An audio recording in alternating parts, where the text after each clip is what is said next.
Good evening, everybody, and thank you so much for coming and joining our Children's Parliament. I'm so excited to welcome you to the Sir David Amess Children's Parliament, sponsored by the online educational platform Wakelet, Microsoft 365 and the Express. The event can be watched live and afterwards on express.co.uk. I know I've met some of you before. My name's Peter Spencer-Lane. I'm the Speaker of your Children's Parliament. And I'm sat here with Anna Firth, who is the MP for Southend West, who is joining me and helping me running this event. As you know, as you all know, Sir David Amess, who was sadly taken from us last year, helped to start this Children's Parliament. And I'm proud to say that the Parliament will, moving forward, be held in his memory and bear his name. I'm also proud that his eldest daughter, Katie Amess, has become patron for our Parliament and has shared a brief message with us, which we're going to play now.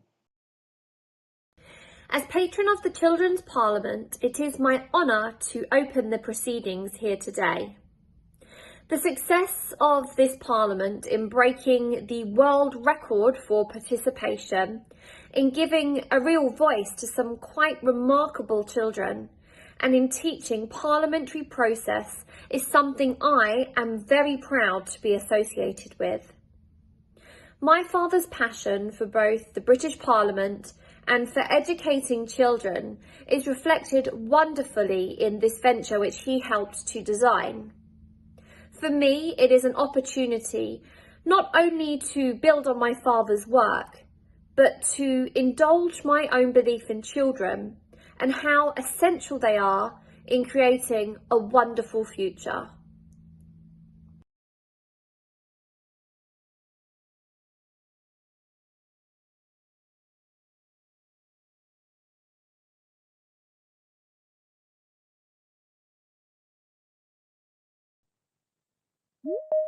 Thank you, Katie.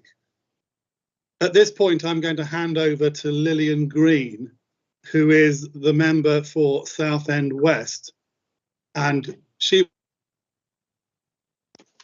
will officially my co-chair for this event. So Lillian, are you here? Yes, Mr. Speaker. Go ahead, Lillian. So, thank you, Mr. Speaker. Good afternoon. My name is Lillian Green, and may I say that I'm absolutely honoured and delighted to have been chosen to participate for this Children's Parliament. We all dearly miss Sir David Amess. May he rest in peace. But fortunately, we have a wonderful and kind lady in his place. Please welcome Mrs. Anna Firth.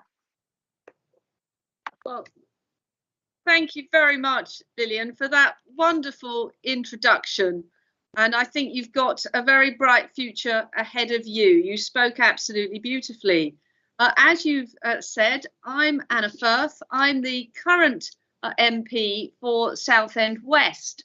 And I'm absolutely thrilled to be here with you all today. Some of you I've managed to meet and wave at before we went live, but I'm sure there are more of you now online.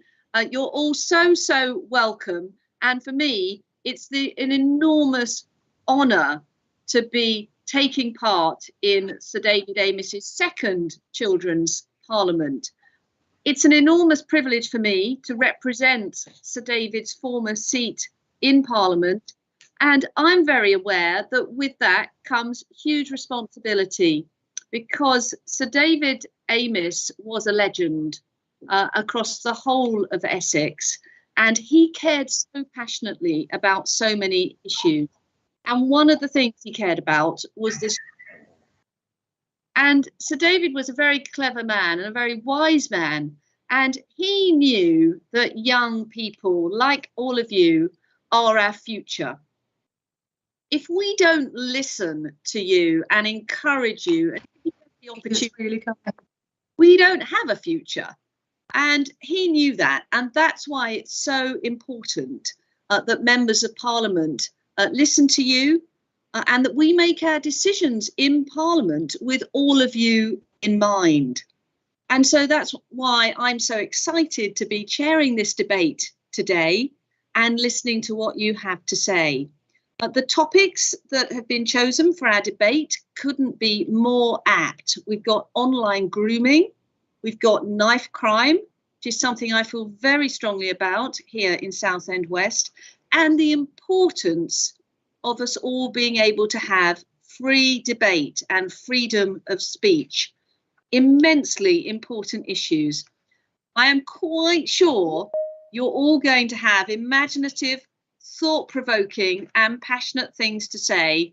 I can't wait to start listening to you, and I'd like to wish you all the very best of luck as you make your points this afternoon. Thank you, that's brilliant. Anna, thank you very much. It's wonderful to see you as a part of our Children's Parliament. To hand over to Lola Hillgrove. But before I do, could I remind you, you can leave your cameras on. That way we can see you if you're asked to talk. So your cameras can stay on. It's just your microphone that should be muted. Okay, so then we can see all your wonderful faces and your expressions, and that makes it nicer for everybody. So we have Lola Hillgrove, who is going to talk now. Lola, you there? Yes. Okay, Lola, would you like to introduce Mr. Davis? I am very honoured to be able to introduce to the Children's Parliament the MP, Mr. Davis. Mr. Davis is one of the most respected and experienced MPs in the British Parliament. He was the person who guided the country through Brexit, and he always stood in for David Amos when we held the Parliament last year. As an ex-member of the Specialist Armed Forces, the SAS, he is uniquely qualified to talk to us about the war in Ukraine. Fellow members of the Children's Parliament, I present to you Mr. David Davis. Thank you very much for that kind introduction. And it's a pleasure. This, of course, is my second Parliament, because I was there for the first one, because of my original friendship with David, with your previous MP, who was, as Anna says, very, very wise. It's a grim subject you picked for me, but let me say, when I was your age, one of the things that loomed over all of our lives was the threat from what was then the Soviet Union, now Russia, but was then a much bigger organization called the Soviet Union. And we always thought that we were on the brink of war for years after year after year. And then when the Cold War, which is what it was called, came to an end, we thought we were safe and that we wouldn't see any conflict in Europe ever again. That proved not to be true in a number of ways, but most recently, of course, in the Ukrainian war, the invasion of Ukraine by Russia. And they, as you know, they invaded on the 24th of February. But unusually, I mean, really unusually, you can't imagine how unusual this is. Both the British and the American intelligence services, their spies, found out what was happening and told the world in advance, so that we were not deceived by the Russians into thinking that they were reacting to some aggression against them. And of course, this wasn't the first time the Russians had done it. I mean, they had two wars in Chechnya. They had a conflict in Georgia, another of the old Soviet states, in which they basically took over two places, one called South Ossetia and Abkhazia. They then, of course, took over the Crimea and Donetsk in Ukraine. You'll now all be expert in where they are. I mean, I couldn't have found them if I were your age, but now they did that. And of course, they've also fought in Syria. So there's been a great deal of warfare by the Russians for a long time. And we all thought, frankly, that they would walk over the Ukrainians. We thought it would be all over in 2, 3, 4 weeks. All the not just the amateurs, as it were, like us, but the experts, the institutes, the military of every country, the intelligence of every country, thought that they would fail, with one exception, and that was the Ukrainians themselves. And they have shown quite extraordinary bravery, and everybody knows about the Ukrainian bravery and how they've fought for their own countries. But also something else is not talked about, and that is their cleverness, their skill. You think about it, they're not a small country, they're quite big, I think 40 odd million, but they're much smaller than Russia. Their armed forces are much smaller than Russia, and you would have expected them to lose, but they very skillfully looked at all of those previous wars that had taken place, worked out how to beat the Russians, and then set about doing it. And we helped a bit. We and the Americans provided them with missiles, with drones, with some advice, lots of intelligence, satellite intelligence, even communications. But all we were doing was helping. We weren't there ourselves. And the Ukrainians did the formidable job you've now seen on your televisions. And of course, it stopped the Russians dead in all sorts of ways. I mean, many of you will have seen the pictures of the 40-kilometer-long traffic jam of Russian tanks. And of course, once you stop a tank, it's easy to destroy it. It's the sort of thing that people can do. We saw the failure of their attempts to take cities. And the reaction of the Russians in itself, in a way, told us we're on the right side, because they were ruthless about shelling the cities. Places like Mariupol, 90% of the city is gone. If you just imagine where you live and think if 9 out of 10 of the buildings around you had just been obliterated, flattened, that gives you a feel for the destruction. And of course, that meant they killed not just soldiers, they killed civilians. Partly by accident, but often deliberately, we now know, and even shelled things like hospitals and schools. There are some famous examples of that. The West's reaction has been really interesting. At the beginning, frankly, we were mostly pathetic. People were afraid of a Third World War, understandably, but people were also afraid of all sorts of other disruptions and didn't do very much about it. But a few countries, including ourselves, including Britain, our government, took a strong line on having to isolate Russia, having to make Russia pay. If we weren't going to go to war, what they call a hot war with them, if we weren't going to fight with them ourselves, we could punish them in other ways. And maybe you've seen the man who owned Chelsea Football Club.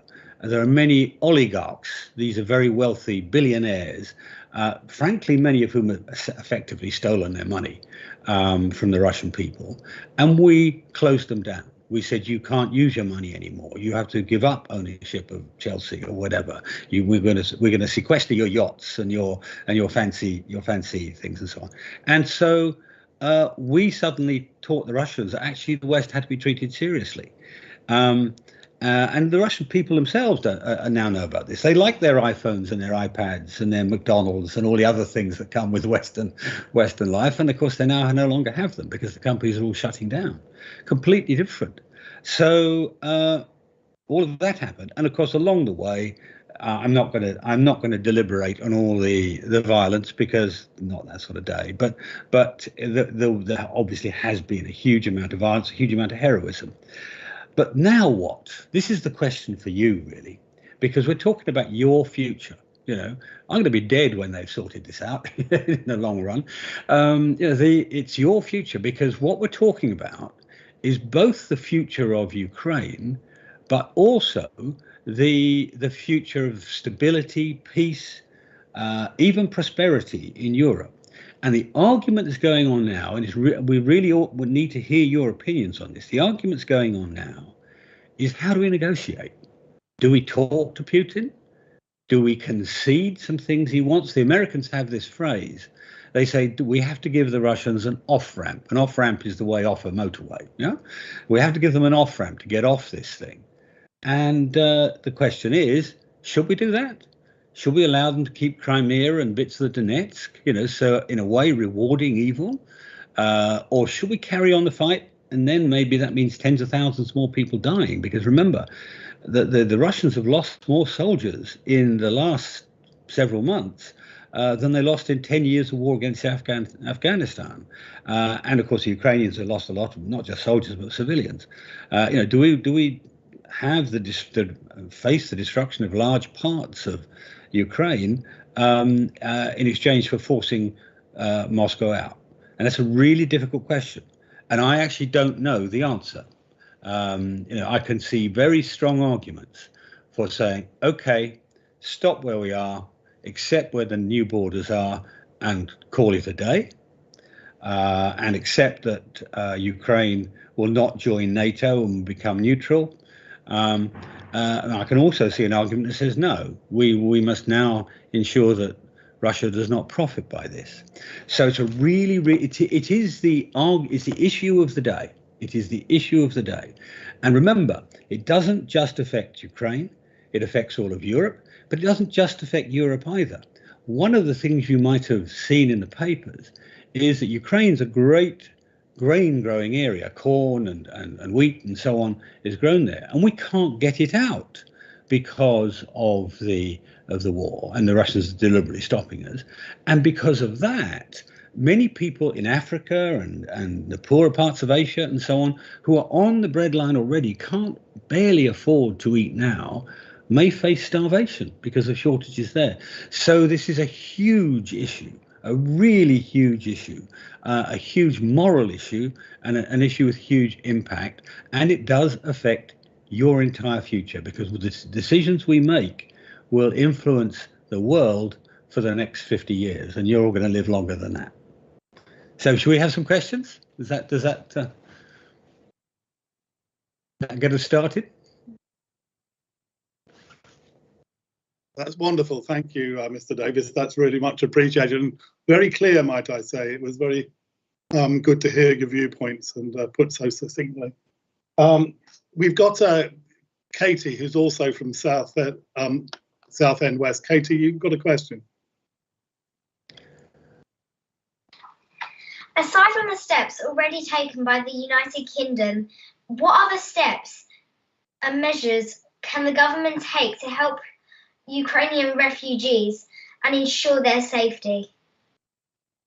Well, I mean, the first thing to say is make it easy to get here, and that hasn't been the case. I mean, one of the troubles with a country like Britain is that we always have more people who want to come here than we can possibly cope with, right? I mean, we've had population has grown by somewhere between 7 and 10 million in the last 15 years or so. So we're short on resources, but notwithstanding that, we need to help every single Ukrainian family that wants help. Now that means two things. Of course, it means getting them here, and that means setting up offices all over in various places on the border of Ukraine and here. But it also means making their life pleasant when they get here. Having a house, having a school. Bear in mind, it's mostly women and children. The men of military age, and they are from teenagers up to as old as me, grey-haired, finding them places to live, finding them schooling, finding them financial support. And of course, we've got this terrific scheme where people can volunteer to help. But that probably won't provide enough, and so we have to go beyond that. In fact, in my constituency this week, tomorrow at 11:30, I'm going to see a location which is an old university hall of residence, where we might be able to keep some people there too. So it's a very practical issue, but it's a massive moral importance, and I think actually it's not that hard for us politicians to do our part, because the Ukrainian people have touched the heart of the British people.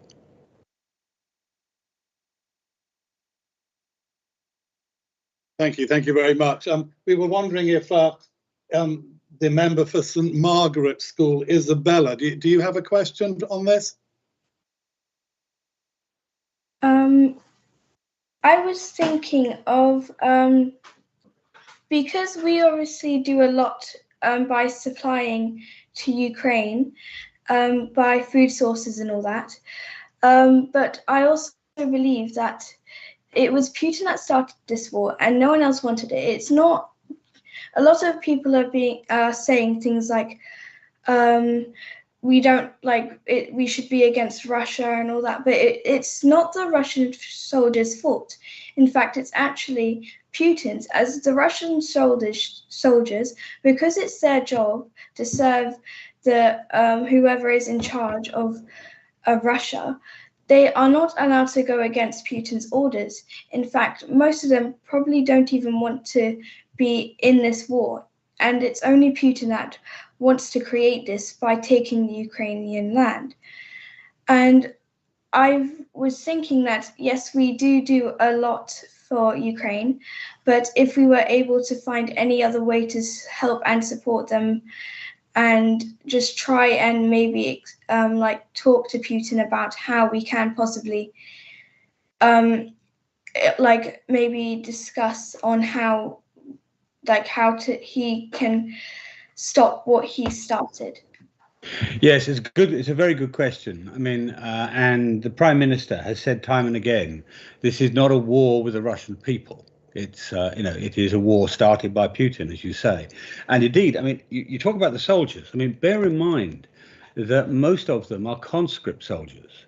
And in the Russian army, rather like the Soviet army before them, which I had to study, I mean, it's very strange for me because all of the bits of equipment, the weapons and the tanks and so on, are ones I had to memorize when I was a young man.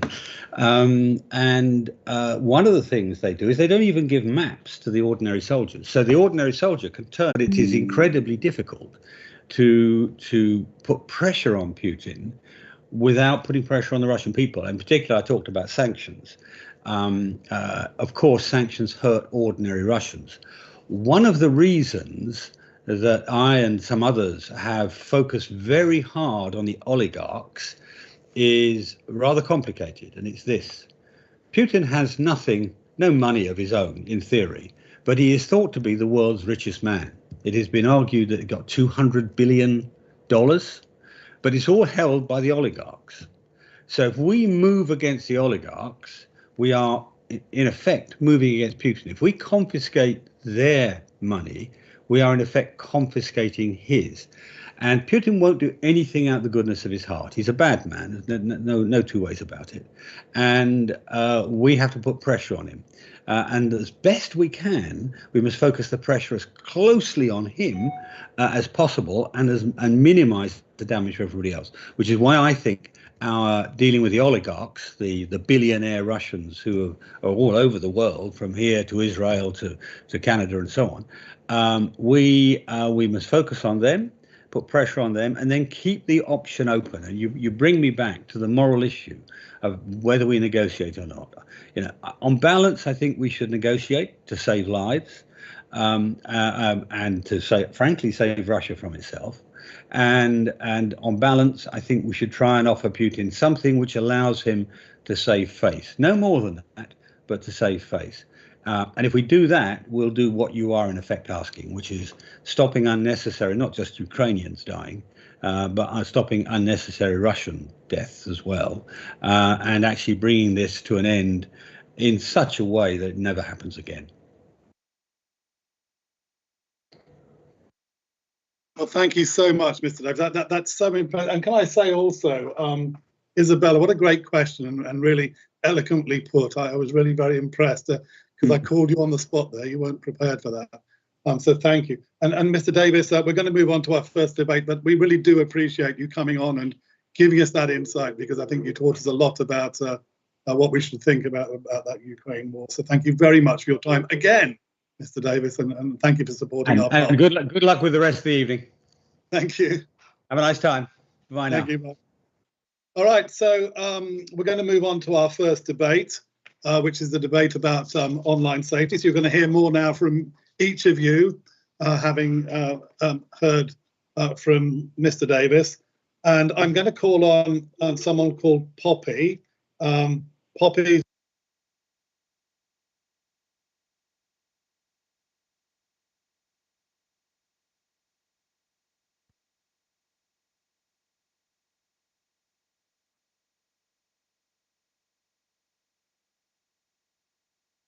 Mr. Speaker, you're muted. Yeah, we can't hear you. Oh, it seems to be muting itself. Okay, I'm going to call on to start our debate. I'm going to call on Poppy from the Wheels School in Surrey, who has a bit of a story to tell us about online safety. Are you here, Poppy?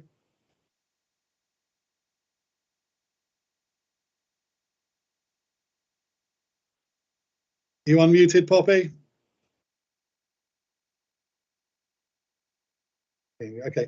How about Hassan, who is from Beaverstown in Hampshire? Are you online to say something? Hassan? Yeah. Yeah. Would you like to pose your question, please, about online safety? Okay. Mr. Speaker, firstly, thank you for taking part in our Children's Parliament, and I thank you for this opportunity in getting my voice heard, as well as the voices of our honourable members.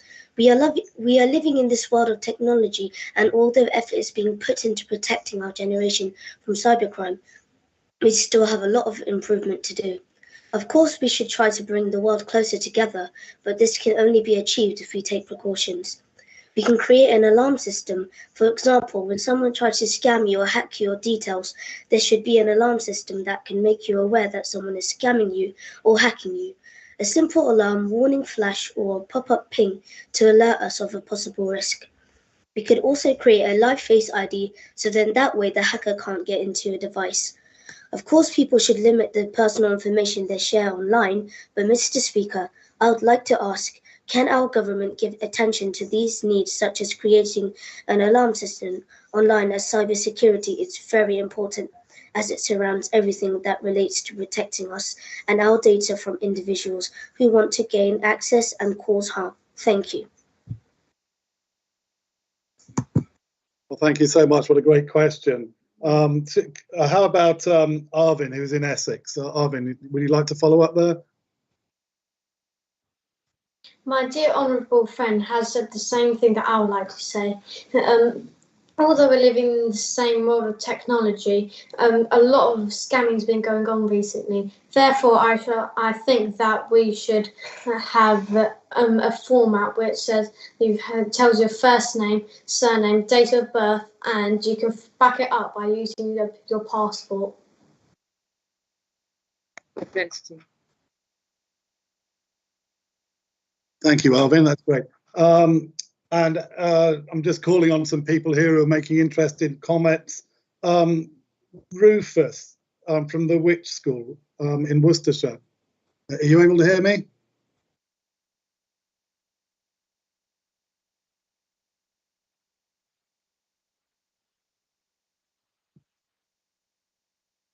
Rufus, you there? Okay. Oh, hello. Hello. Oh, Rufus, hello. Hello. Would you like to say something, Rufus, on the online safety? On the online safety, yes. Surely, if people had access with what Arvin said, surely couldn't they have access to like your date of birth? So I didn't quite understand what the access to date of birth thing meant. Sorry, it was.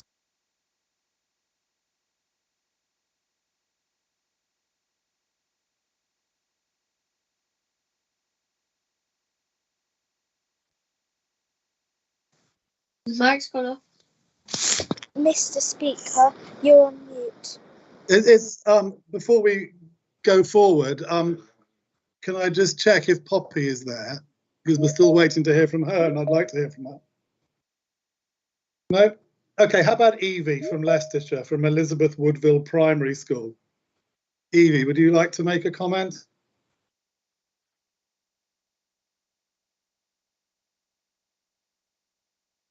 Doesn't show we're on mute on our computer. Evie, you there? Can we just check that you can hear, Mr. Speaker, which is a very important thing in the Parliament? Can you just put your hands up? Loud and clear. Yeah. Good. The thumbs up. You're being heard, Mr. Speaker. Okay, good. Well, Evie, I can see your picture. Do you want to have a point to make on online? Yeah, I think you're muted, Evie. Okay, good.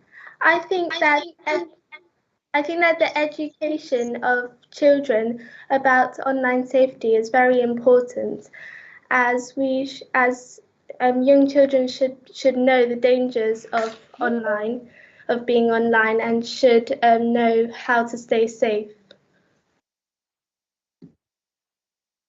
Well, that's interesting, isn't it? I think it's quite a nice turn to take. Thank you very, very much, Evie.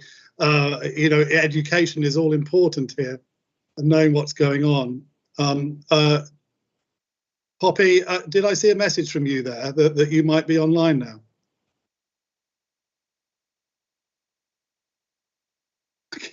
I keep reading in the messages that Poppy's ready to talk, and we're not seeing her, I'm afraid. What a shame, because I think she has quite a nice story to tell. Do we have Beatrice online? Beatrice from Pendle Primary School in Lancashire? Yes, Mr. Speaker. Beatrice, I think you've got some comments to make about this as well, haven't you, online safety? It's very important that young people understand the dangers of being online and how we must protect ourselves and our information from being shared with people you didn't know. The problem I see with using electronic devices is that they've become ingrained in everything we do and are accessible at all times and in most places. This leads to young people prioritising devices and online activity over face-to-face communication and relationships. And no matter how hard adults try to make the online environment safe, this isn't always possible. I strongly believe we can flourish individually and bring people closer together by being with other people, learning from others we have actual contact with, and reserving the online environment as a resource rather than a way of life. So we've had some very interesting points being made, and if I was the minister listening to all your points on the front bench, there would come a point when I would have to do what's called the winding ups. And when the winding ups begin, everybody who has spoken has to come back and be in the chamber. And the speaker gets very cross if people who've spoken in the debate don't come back to listen to the winding ups. But if we were doing winding ups today, I would be standing up and saying that we've had an extremely interesting debate on online safety. We've heard from Hassan Khan, representing Hampshire, who has talked about the importance of an alarm system and a ping going off when our electronics are being hacked. We've also heard, now you may have to correct me on this one, and we've also heard, I think, from Arvin, representing Essex, who's talked about the importance of identity and the need for people to have to identify themselves online, which I think is an absolutely critical point. That's one of the reasons that there are so many online harms, because people can go online, they can assume a completely different personality, and there's no comeback. We then went on to hear very interesting points from Evie, representing Leicestershire. She talked about the importance of education, absolutely critical with technology. That applies not just to young people, of course, but to older people as well. We then went on and heard from Beatrice, representing Lancashire, telling us a very interesting fact that we need to be alerted. It's a bit like the alarm system, but a special alert so that we know when our electronic information is being shared against our will. Those are all incredibly good and important points. Now, we may or may not have any more time. The Speaker in Parliament is completely in control of the amount of time that he gives us to debate. And I'm going to have to defer to him as to whether we do have any more time for this debate. Mr. Speaker. Thank you. That was it's really interesting, isn't it, to get these views tied up so we can all start to analyse them in our minds. I'm told by the technical people that Poppy is now available to speak. Poppy, you there?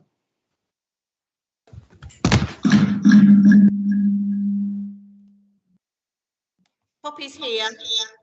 Hello, Poppy, we've missed you. Hello. Hi, Poppy. Hey. So I was involved in a group chat, and my friends invited me onto it.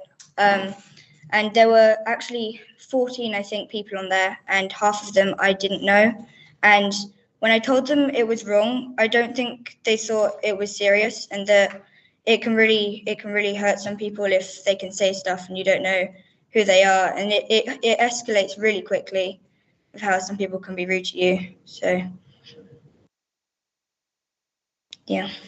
No, thank you, Poppy. I'm glad you shared that. I think it's difficult to share that type of thing, and I think a lot of people, I'm seeing you nodding, relate to your experience. So thank you, Poppy, for letting us know about what happened. Now, interestingly, we have someone called Maggie Oliver who's been listening to our debate, and Maggie is perhaps best known, and some of your parents will know this, as the detective who resigned from Greater Manchester Police in order to expose a now infamous grooming ring in Rochdale. And more recently, you might know her if you watch things like Celebrity Big Brother or Loose Women, because she's appeared on both those shows. And Mrs. Oliver, if you're there, I wonder if you could add your thoughts, your expert thoughts, to our debate at this point. Thank you, Mr. Speaker. Can you hear me? Yes, I can hear you, so I'm assuming everyone can. Thank you. Well, I'm delighted to be here, children. You're quite a mix of ages here, I believe from the age of 7 till 11, and listening to the comments that the speakers have made in this debate, you've obviously got far more knowledge than I have of the internet and computers and the technical age. And I think that you are already aware that the internet and online facilities can be a great benefit in the world of today. But alongside those benefits comes dangers too. Many of the things that happen online, we don't know who we are talking to. It can be a dangerous place, but it can be equally a really exciting place where you have access to so much information. I think what I want to talk to you all about today is about protecting yourselves when you are online. And for me, the key to that is communication, actually.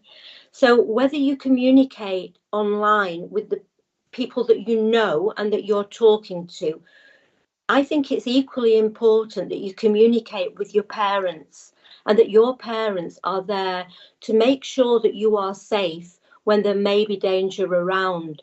I mean, there are mums and dads, I'm sure, who are listening today, and I think that that there are many ways that you can protect children online. I'm sure you guys all know that there can be parental safety controls that can be put onto your online technology to ensure that parents know if somebody is trying to befriend you that you don't already know. And I don't think that's to spoil the fun of the internet. I think it is to protect you until you're old enough to know all the dangers that are out there. I think the fact that you're all on this call today shows me that you are actually really aware of the mixed benefits of online capabilities. And I think, Beatrice, you really hit a note with me when you made it clear that you believe that the internet isn't a replacement for real life friendships and real life relationships. I think the internet can be an add-on to that, but it shouldn't be instead of friendships. And at the age group that you guys are at the moment, I think it's a lot better to use the internet to communicate with people that you already know rather than strangers. The last contributor hit the nail on the head, really, when she said she was in a chat room and half the people there that she didn't know. This is wrapped up with what some of the other contributors have said about, you know, not really knowing the identity of who you're talking to. And if somebody doesn't show a photograph, you know, you won't know necessarily how old that person is, whether they really are your friend or whether they can be a danger to you. And I think before you ever make any kind of plans to meet anybody or give somebody your phone number or send them a photograph, that you absolutely run it by your parent, or if it's at school, a trusted teacher, just to make sure that you're not putting yourself at risk of harm, because there are a lot of dangers out there on the internet, and there are online people who would try to hurt you in various ways. But I think I really do believe that you know, learning about the internet, about the benefits and the dangers, is how you protect yourselves at the end of the day. I think what I would say as well to the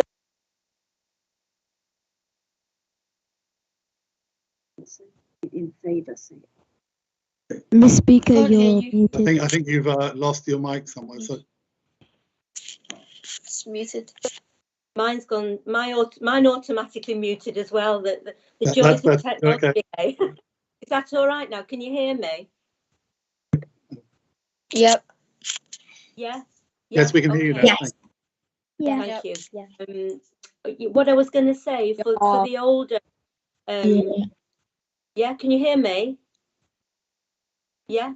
Yeah. Yes. Okay. But for the older people amongst you, I would say just before you go to secondary school, I was involved in a drama that came onto the television, and it's still on iPlayer, and it's called Three Girls. And there's actually a lot of material in there that is really for older children, not when you're 7. I think it's still a little bit too old for you.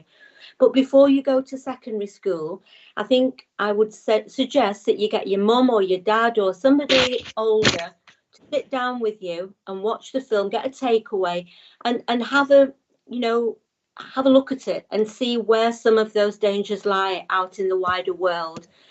Talk to your mums and dads, talk to your teachers, and make sure that you are prepared for some of the risks that the internet and the wider world can bring to you. Everybody on this call today wants to ensure that you keep yourself safe. And in order to do that, you need the information, you need the facts, and everybody wants to protect you. But I think part of that protection is to inform you, to make you aware of where those dangers are, and don't take safety for granted. I think that's probably what I would like to leave you with. Does that sound all right, Mr. Speaker? That does indeed. That's really very interesting, and coming from such an informed source. I think everyone is. Thank you. Thank you so much for contributing to our debate. Now, with all that in mind, everybody, we're now moving to the first vote. So if you watch the chat, you'll be able to vote here.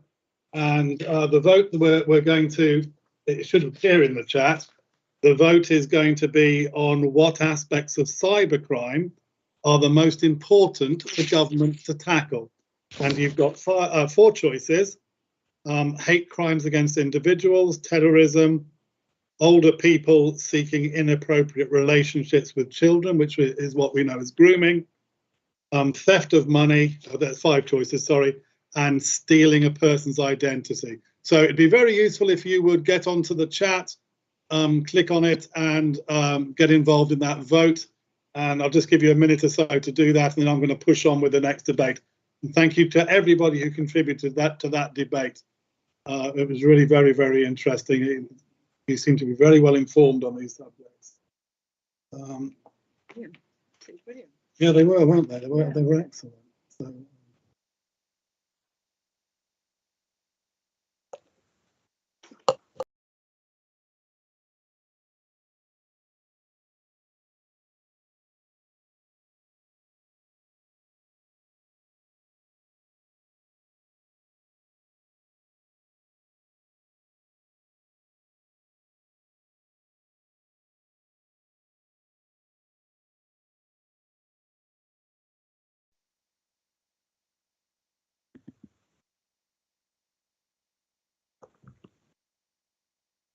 Okay, I'm going to push on at this stage, but you can continue to operate the voting system if you wish to do so. But we are going to push on to debate 2. We're running more or less on time at the moment. And debate 2 is about knife crime and trafficking, which obviously is a very important but quite a sensitive subject. And I would like to hear, first of all, from Nyla, who's from the, I hope I pronounced this correctly, Danquah Ranelagh Primary School in Ipswich. Nyla?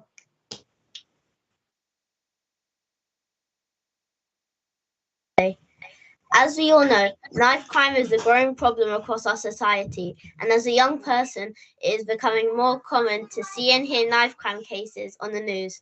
Sadly, one of the cases being our late founder, Sir David Amos. I believe one way to solve this issue is to have better controls over social media, music, and games that encourage a violent lifestyle and can be easily seen by young people every day. I would like to ask the honourable members what services, facilities, or access can be provided to deter young people from a life of violence and knife crime. Isn't that an interesting viewpoint? You know, really sort of putting it on to, you know, how can we find an alternative rather than just being angry about it. So Nyla, well done and well spoken too, Nyla. You were very good indeed. How about from the member from the Brook Hill Academy, Annabelle in Rutland. Annabelle, are you on?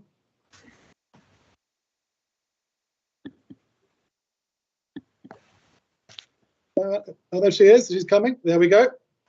Go ahead, Annabelle. You muted, Annabelle?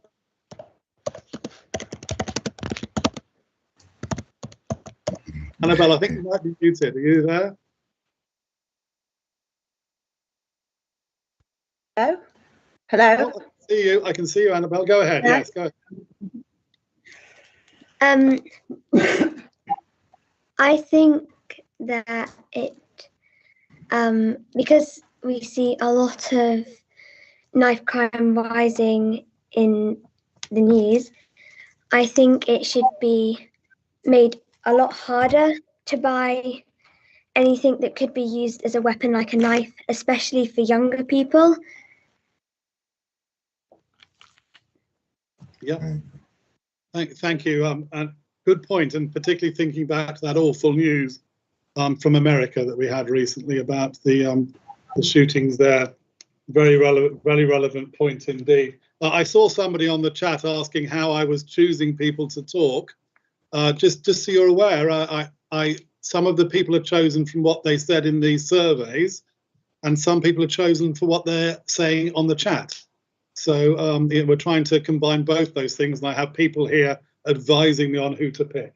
And on that note, we have a member from Robin Hood School, Marta. Marta, are you there? Thank you, Mr. Speaker. Due to the rising cases of knife crime, I think that one of the most important things that we should value is how to help people stop doing knife crime, especially with young people.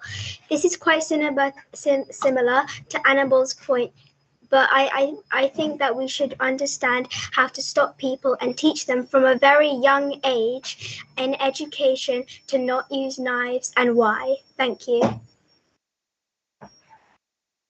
Great, thank you. Some really powerful viewpoints here. Now, from Hallam Primary School in South Yorkshire is Ollie. Ollie's got a viewpoint on this by the looks of it.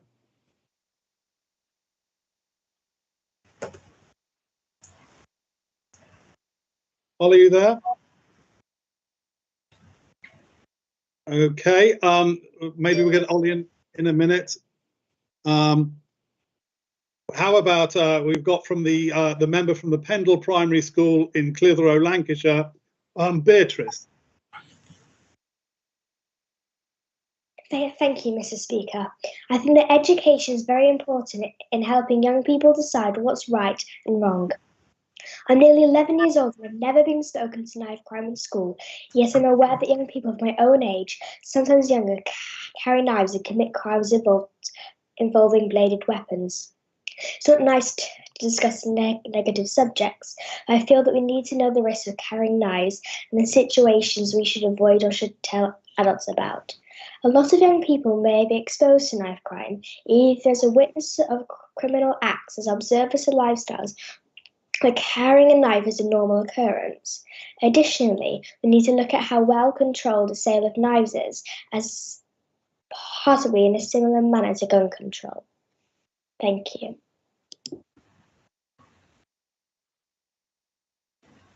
And how about, thank you so much. That was really good. Again, there's some really good contributions here. Mia from St Mary's School, the member from St Mary's School. Speaker. Mia, you've been in the chat, Mia, saying a few interesting things. Mr. Speaker, knife crime prevention orders have been put in place in certain areas, and although these are a good idea, wouldn't it be advisable to invest in tackling the root causes of these crimes, like mental health, housing and youth services? Thank you. Yeah, brilliant point. I mean, just been muttered in my ear by a couple of people. It's a really powerful and brilliant point. That very important, something we'd all share your views on, I think. We've let me look. I'm going to Eva from Essex again, St Pierre's School. Eva, are you there?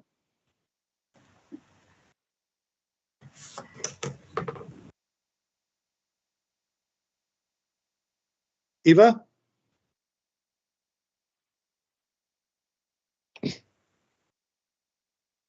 Well, I get the feeling Eva's about to say, here she is. There we go. Go ahead, Eva.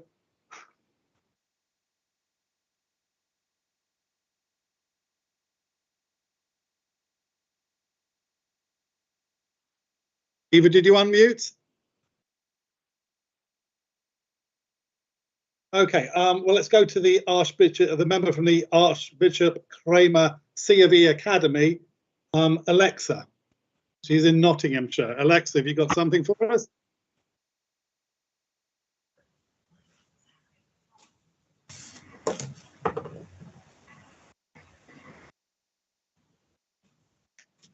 No, okay, sorry about this. And okay, we don't know the school, but we saw some interesting comments from Gabrielle Spencer. Can you, Gabrielle, if you would like to comment, would you like to tell us which school you're at? Because we didn't get that.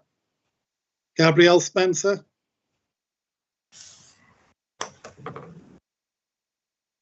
You're muted, I think, Gabrielle.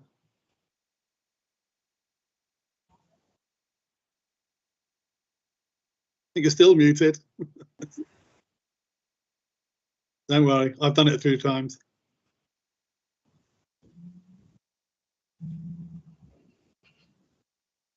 I think we can hear you now. Try speaking.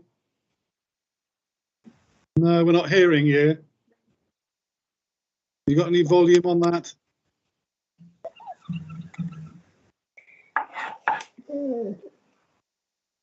You could try and put your comments into the chat, Gabrielle, again. There.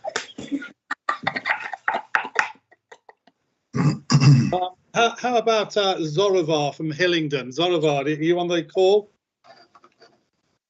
A great name, Zorovar from Hillingdon.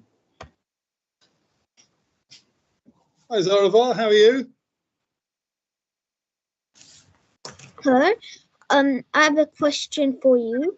So, how can we help prevent that if people have really like bad mental issues or something, which makes them like become criminals and stuff, because some of them have experienced horrible stuff like racism, child abuse, which can ultimately lead them to becoming criminals.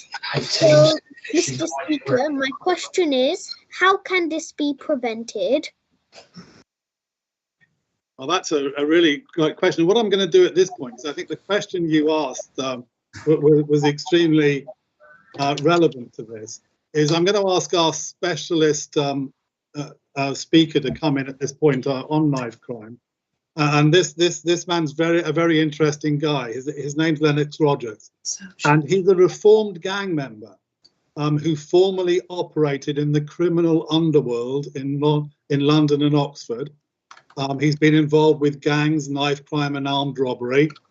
Spent time in various prisons, and he's regularly asked as a reformed person to comment on issues of gang culture, knife crime, etc. On the BBC, ITN, and Sky News. Mr. Rogers, welcome to the Parliament, and thank you for sharing. Yes, thank you, Mr. Speaker. Thank you for having us. That's fine. Have you managed to listen to some of the children? Yes, very interesting views. And that last question, which I hope you caught, about how can we help people who have been through serious issues themselves? I know that must be very close to your heart. How can we prevent them from going off tracks, as it were? Perhaps you could start around that. Yes, I think that early intervention, so it's quite important for schools and parents to be aware of a person or a young person that has got mental health issues or has been through some traumatic experiences that could cause them to deal with their problems in a violent way or be a target for criminals. I think it's important for services and schools and parents to pick these issues up early so that they can get professional help. I think a lot of young people haven't noticed. They've gone under the radar, and so they've been left on their own to deal with their problems, and they've dealt with them in a violent and criminal way sometimes. And often criminal gangs have noticed them and decided to target them and use them to commit crimes. So I think we need to be able to pick these issues up early. The earlier we can pick them up, the more chance we have to be able to help them to keep away from crime and negative behavior. So I think for that, Zovar, that's the way I would look at that. I do know from my personal experience that gangs have targeted people that have been through some difficult times as a child, and because the young person haven't really had enough help, and sometimes bereavement and things and breakup of families have also played a part. So, yeah. Thank you. Yes, that's it. What an interesting story this is, and I wonder if some of you would like to ask some questions here. I've got Rufus from which school? The member from which school? Hello. I had a question on how could we prevent ourselves from joining a gang or being forced into a gang to stop sort of ourselves from the situation even happening in the first place. Yes, well, a lot of the county line gangs, and this is not all gangs, but a lot of the county line gangs are trying to tempt children with money and nice things like trainers, jewelry, PlayStations. They try to approach them in, the fast food shops, like McDonald's and KFC, and offer to buy them their meal. They sometimes hang around schools and offer to give children a lift. And because they have been there themselves and been targeted as children themselves, some of them, they know what to look out for. And so the way to prevent children from getting involved is to not be tempted by getting free money or free food.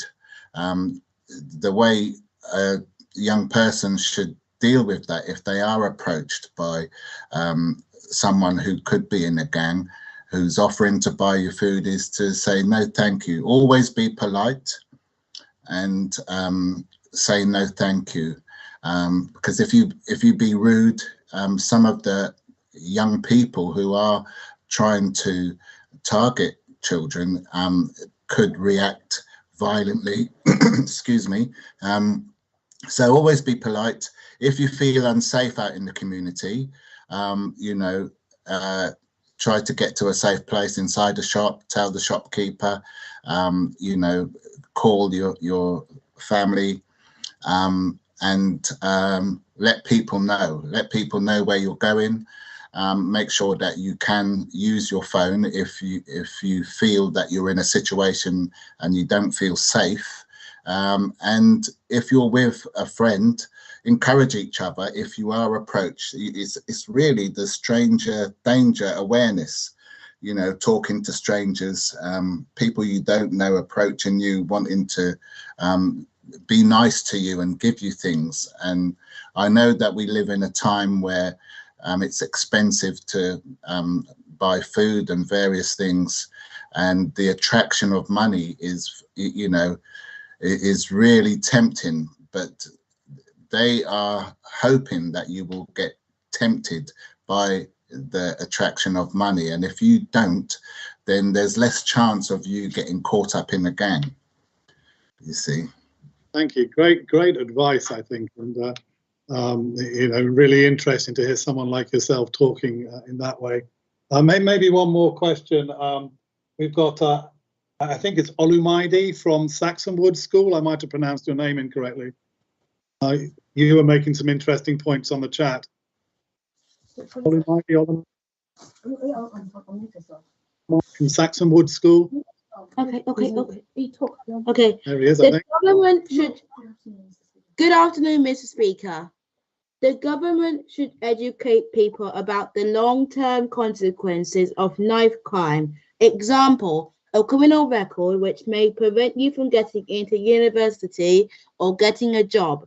There should also be more places where young people involved in dangerous situations can feel comfortable going to seek help and talk to others in confidence. Thank you, Mr. Speaker. Thank you. What do you think about the government involvement here, Lennox? Do you agree with that? Yes. I did it. Some things are being done, but not enough is being done. I think there needs to be more outside agencies going into schools to help educate young people about the dangers. But I think there needs to be a lot more financial help. The government did reduce the youth services, and I think that that was a key part in being able to pick up young people who may be at risk or having difficulties. I think we need to continue with some of the youth services that provided diversionary activities. But education from an early age is very good. I had to go into a school to talk to 6, 7 and 8-year-olds because an 8-year-old did bring a knife into school to harm someone, and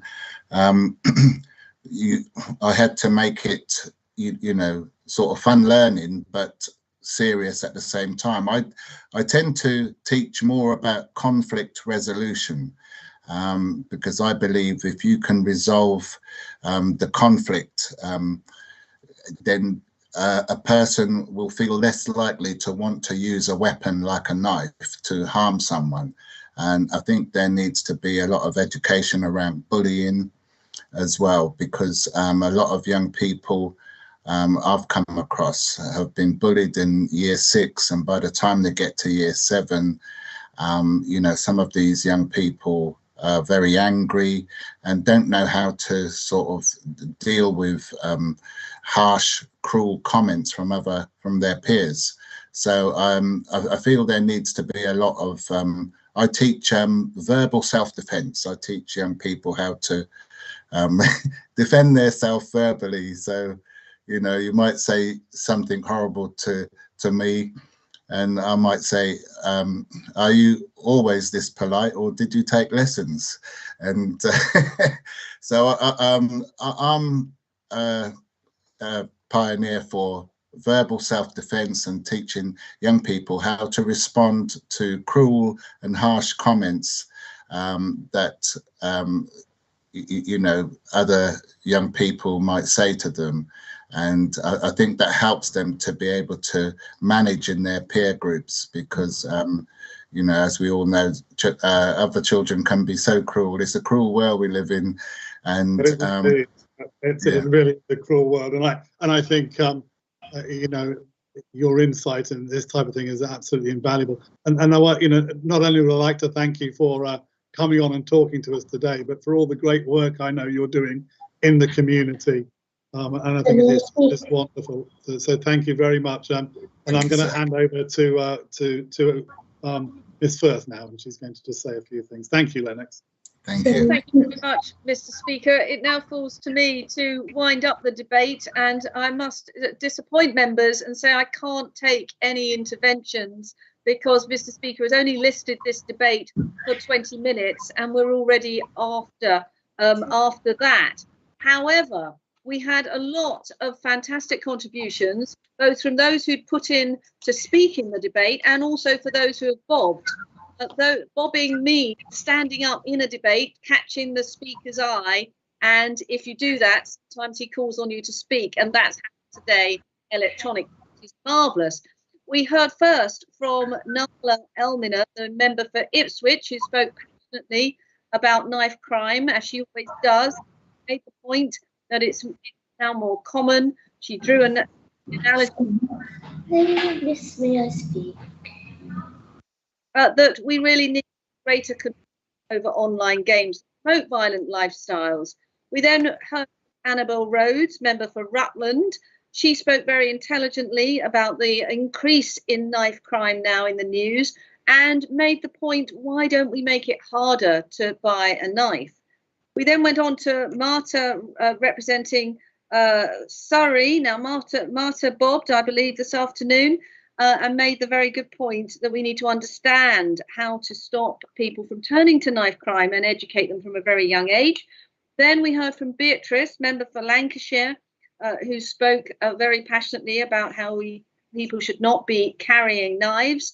We then went on to Mia, the member for St Mary's School. She spoke very thought-provokingly about knife crime prevention orders, and again focused on the need to prevent knife crime in the first place. She focused on mental health and poor housing. We then had two interventions, one from Rufus, member for Wish School, who pointed out the importance of stopping children turning to gangs in the first place where they might encounter knives. And then we finally heard from Ollie Mead, a member for Saxon Wood School, who talked about the need for children to be with an adult or somebody to give them support if they are in a situation where they might be in a gang or vulnerable to being targeted. So a very, very good debate, and I now hand back to Mr. Speaker for his third debate of the day. Thank you. Isn't it great to have Mrs. Firth on board, because I've just learned about bobbing today, and I suspect you have as well. So bob away, everybody. And I think we'll be trying something in the last vote, which she's educating me about as well. So that's all very good. But the final debate is an open one for you to bring up any other points we haven't covered. So let's steer away from the two things we've already talked about. And I'd like that there's one particular subject that was very, very well talked about in the answers you gave to your online survey, And I'd like Rory who's at Stoke Bishop Primary School, so the member for Stoke Bishop Primary in Bristol, Rory. Could you open up this debate for us, please? Yeah. In my opinion, I think climate change is more the most important thing, as if climate change is not stopped, the world will be very hard to live in, and that will likely lead to lots of war and terrorism. What do my honourable friends think? An interesting point to get us going on the environmental issue, that if we don't get the environment right, it will cause more wars. I think that was your point, Rory. And well put indeed. What about Evie from the member from the Elizabeth Woodville Primary School in Leicestershire? Evie?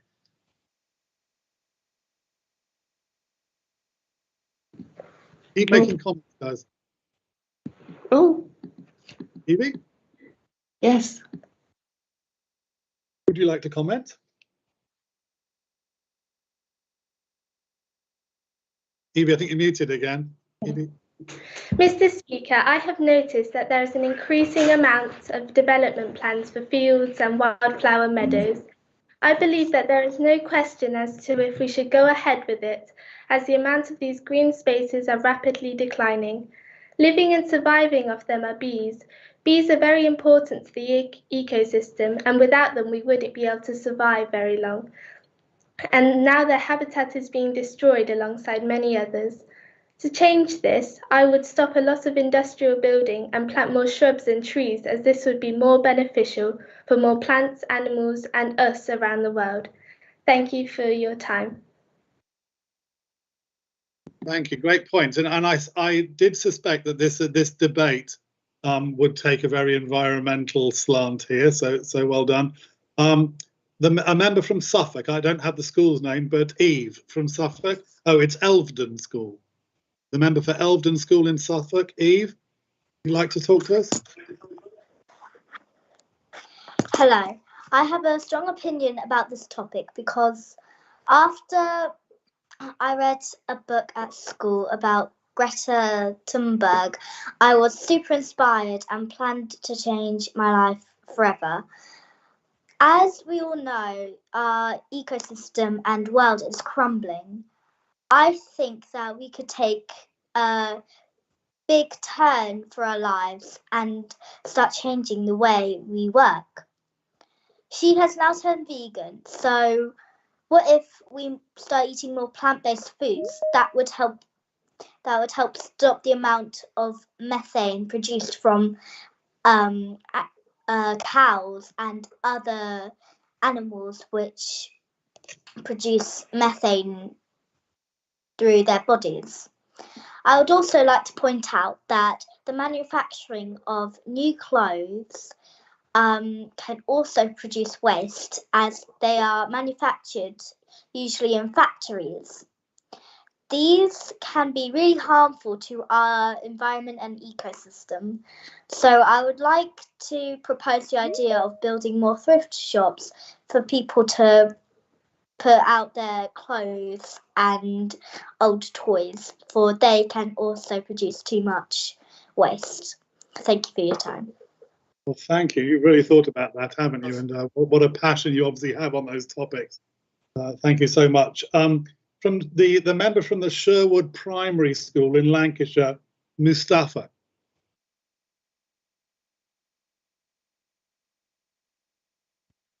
I'd like to address this. I've heard some people in the chat talking about how we could stop the climate change, but I'd like to address the fact that some people have said about using electric cars, but the electricity could come from fossil fuel power plants, and so it's not very green energy if we just rely on electric cars, even vehicles or other objects that uses electricity by not using the combustible engine underneath.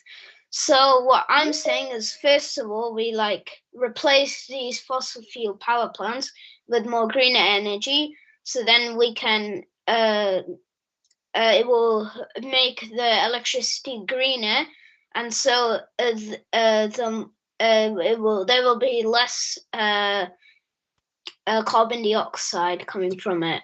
Thank you for letting me speak. Thank you, and thank you for your opinion. I know opinions from everybody are very strong on the environment, and I will be interested to see how you tie in the environmental issues to our main issue today, which of course is keeping the world safe. I'll be very interested to see how you tie those in.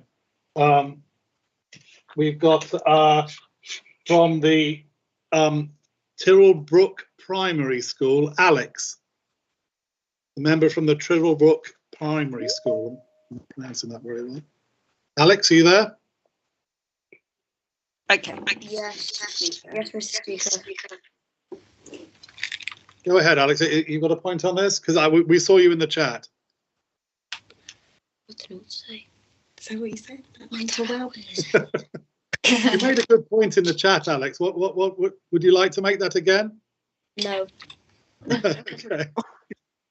All right. Well, thank you anyway.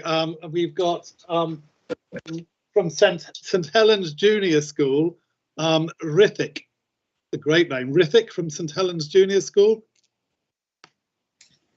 Dear Mr. Speaker, it is an honour to speak with you.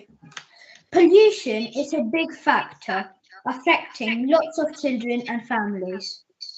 Though we already have electric vehicles, it is not affordable for everyone, and we should make it cheaper so all people can switch to electric vehicles. Thank you. Thank you. Great. Good. Thank you. I know we've got a lot of opinion on this, but let's just change the emphasis slightly in this general debate, because I know that Jacob from Heckington St Andrews C of E School, Jacob, you have an opinion on migration, I believe.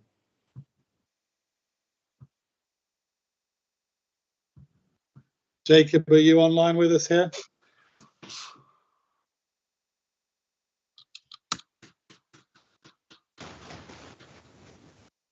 Okay.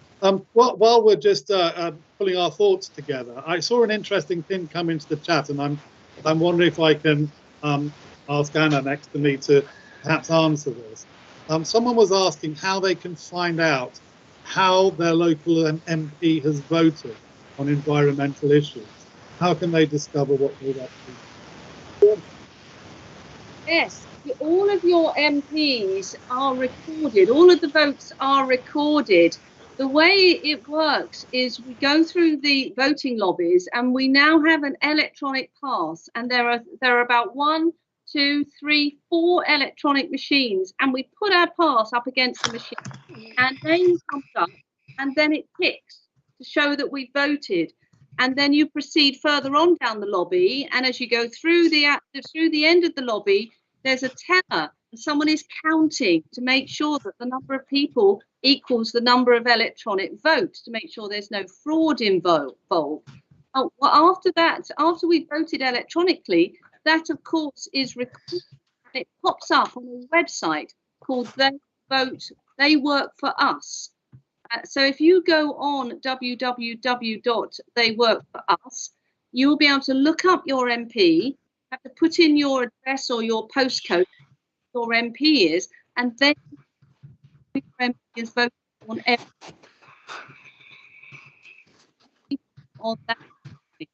that. Then that's how it works.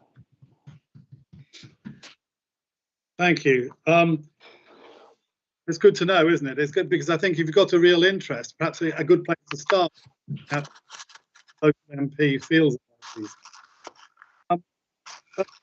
From the James, Steve, you got something to add here?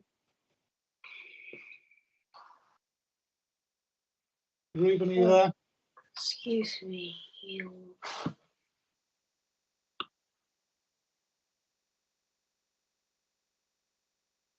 How about Chris Wright?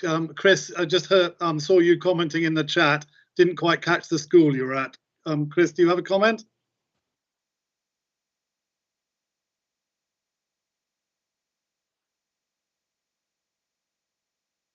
Chris, not hearing you. Are you unmuted?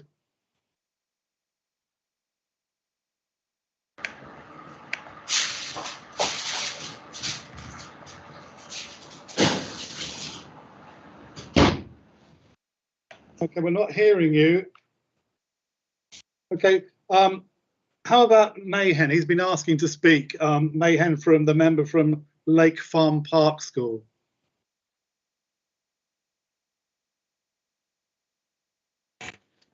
So there is many different ways to help the environment, which includes reconsidering your consumption, or to check in with your community, or make a plant-based garden where there could be different obstacles or places, and it could be bee friendly. And you can turn off your TV and enjoy the nature outside, because we really need to do that, as some people are focused on their electronics. Thank you. Yeah. Well, thank you. No, thank you for putting that so well. That's much appreciated. I'm going to ask Mrs. Firth now to just make some comments towards the end of this debate. So would you like to do some tie-up for us? Well, thank you very much, Mr. Speaker. It's a pleasure to conduct the wind-up for this very, very important debate that we've had tonight on the environment. The debate was opened by Rory Summers, the member for Stoke Bishop Primary School in Bristol, who posed the very important question that if climate change is the most important thing, and if it is not stopped, the world will be very difficult to live in, and that may lead to war and terrorism. That was then followed up by a contribution from Eva Coombs, member for the Elizabeth Woodville Primary School in Leicestershire, who spoke very intelligently about the increased planning pressure now on green spaces and how they need to be protected to protect our environment. And I would point out she spoke very politely, which is always likely to endear yourself to the speaker and give you a good chance of being brought in at a later date. We then came to people who managed to bob and catch the speaker's eye electronically in this instance. We heard from Eve, the member for Eldon School in Suffolk. She told us about the Greta Thunberg's book that she had read. She pointed out the fact that the ecosystem and the world is crumbling and that we all need to change our lifestyles. And she challenged us to go vegan, which I think was a very, very interesting contribution. And she also talked about the manufacturing of new clothes and the dangers that poses for the environment. We then went to Mustafa, who also was bobbing this afternoon from Sherwood Primary School in Leicester. He talked very, very insightfully about energy security and the need to move away from fossil fuels and power plants, fossil fuel power plants, and the need to move to greener energy sources with less CO2. Very, very good point to make. We then moved to Grace Rethick from St Helens Junior School, representing Brentwood, who also talked about the need to take action on the environment. So a very clear, consistent message has emerged in this debate. We then moved finally to Maheen, who was bobbing from and represents Lakes Farm Park School in Middlesex, who talked about the need for us to move to plant-based gardening and to turn up the TV and enjoy the nature outside, which, given it's such a lovely day today and the sun is streaming through, seems to me a very good and apt place for us to end. I shall hand back to you, Mr. Speaker. Thank you very much. Yes, it is sunny here in wonderful Essex. Very, very lovely indeed. So I'm going to now practice what Mrs. Firth has taught me on how to run this second vote. So the second vote is quite a simple yes/no vote. Okay, so the second vote is: should environmental issues take precedence over ending violence and conflict in the wars? So as a first run through, can we have a thumbs up or thumbs down if you think environmental issues should take precedence? Thumbs up. And if you think environmental issues, if you think settling violence and conflict and wars should take precedence, then thumbs down. Can we see a thumbs up or thumbs down is in your screens? We can see how many people we can see. Okay, seeing lots of different results here. Yes, okay, looking at them. All right, division. We have a division, and therefore we are going to put it to the vote. So you now see the vote on your screen. Can you please vote yes or no in this final vote of the Parliament? So voting yes if you think environmental issues take precedence, and no if you think that they shouldn't over wars and conflicts.